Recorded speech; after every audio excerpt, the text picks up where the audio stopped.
Takže čau, já jsem Neo, vítám se dnešního videa a dneska tady máme první část ze speciálu za 15 odběratelů úžasných, jo, je to tam.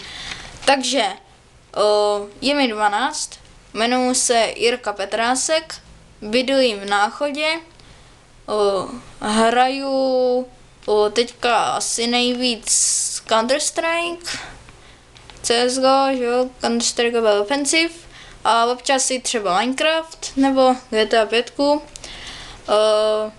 Pak jsem youtuber, neoner, nekmičikaný.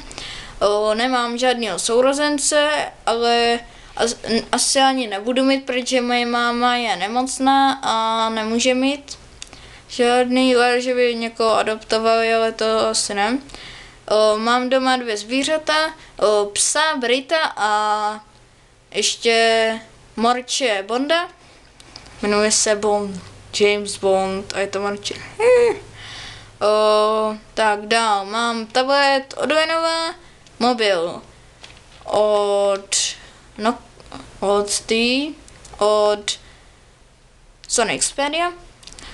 Každý den potají hraju posteli pod peřinou na tabletu. Chodím na judo a na breakdance.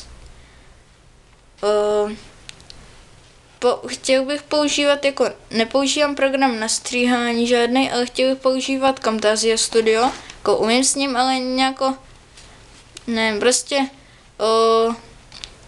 jakože chtěl bych používat, to prostě mi to nejde, protože já to natáčím přes foťák a ten tam nějako nejde vložit, video z foťáku a jde tam vložit jako z teda z mobilu, ale to tam mám málo místa a když vymažu ostatní ty, tak stejně tam skoro nic nepřibude. A když natáčím z foťáku, tak zase pak to tam nemůžu v tom najít, nějako mi to nejde to přes Bluetooth, ne?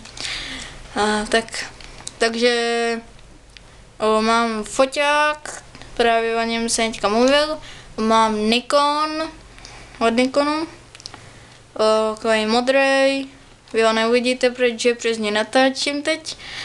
Chodím do školy teda v Náchodě, Komenskýho.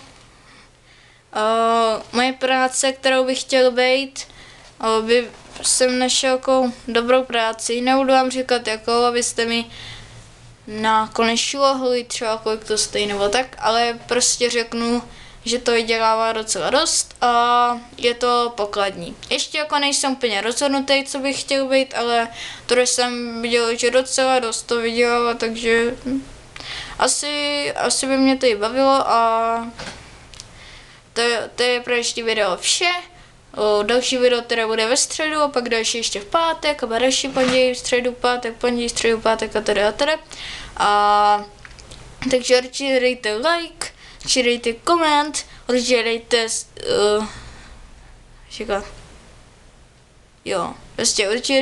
určitě dejte koment, určitě dejte odběr, určitě to sdílejte, prostě všechno, a nezapomeňte, víte, co jsem vám v minulém videu říkal?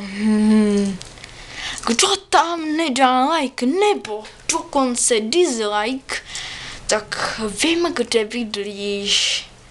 Takže to bylo jenom pro takový ty hejtery takže čau.